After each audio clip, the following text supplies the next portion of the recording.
শীতকাল আসলো মানেই কিন্তু পিঠে পায়েসের দিন চলে আসলো। এই গোটা শীত পিঠে পায়েস খেতে কিন্তু খুবই মজার ব্যাপার। গরমে এতটা ভালো লাগে না, কিন্তু শীতকালে পিঠে পায়েস মানে জমজমাটি। তো আমিও শীতের শুরুতেই এক পায়েস বানিয়ে নিলাম। অনেকদিন থেকেই ভাবছিলাম বানাবো। তো আমার চষির পায়েস ভীষণ ভালো লাগে। এবার বানানো চষি করতে গেলে প্রচুর ঝামেলা। তাই আমি বাজার থেকে কিনে যে চষি পাওয়া যায় সেটা আনছিলাম। তো সেটাই দুধ অনেকদিন থেকে জমা আছে। বানাবো বানাবো করে বানানোই হয় না। তো আজকে ভাবলাম চলো বানিয়ে নিই। চষিটা কিনে আনা হয়েছিল, 2 দিন হয়ে গেছিলো। তো দেখো আমি কেনা চষি 2 প্যাকেট এখানে আনছিলাম, আর আগের দুধ আর আজকের দুধ যেটা ছিল সেটা জাল দিয়ে নিচ্ছিলাম। দুধটা জাল করার পর তারপরে আমি পায়েসটা বানাবো।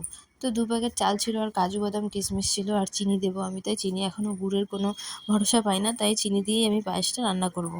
তো দেখো দুধটা প্রথমে জাল করে নিচ্ছি তেজপাতা আর এলাচ দিয়ে। দুধটা ভালো মতন জাল হয়ে ঘন হয়ে আসলে তারপরে আমি চালটা দেবো। তো তার আগে আমি চালটা ঘি দিয়ে ভেজে নেব।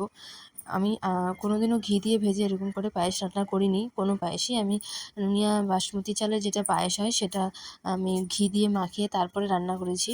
কিন্তু এইভাবে ডাইরেক্ট ভেজে কোনোদিনও কিছু করিনি। একমাত্র সেওই এভাবে আমি বানাই। তাছাড়া পায়েস, চষি পায়েস বা চালের পায়েস কোনোটাই এভাবে করিনি।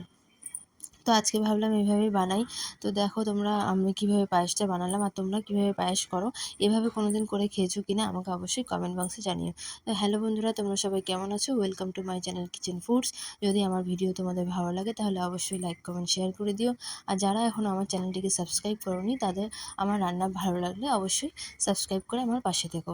তো চলো কীভাবে আমি বানালাম তোমাদেরকে সেই ভিডিওটা শেয়ার করে দেখাই।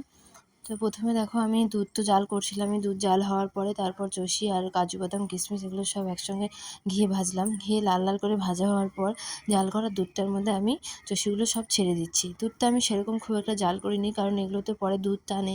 আমার কাছে যতটা দুধ ছিল ততটা দুধ দিয়ে এটা বানাতে হবে। তো বেশি ঘন করলে দুধটা কম হয়ে যেত, এই জন্য আমি অতটা জাল করিনি।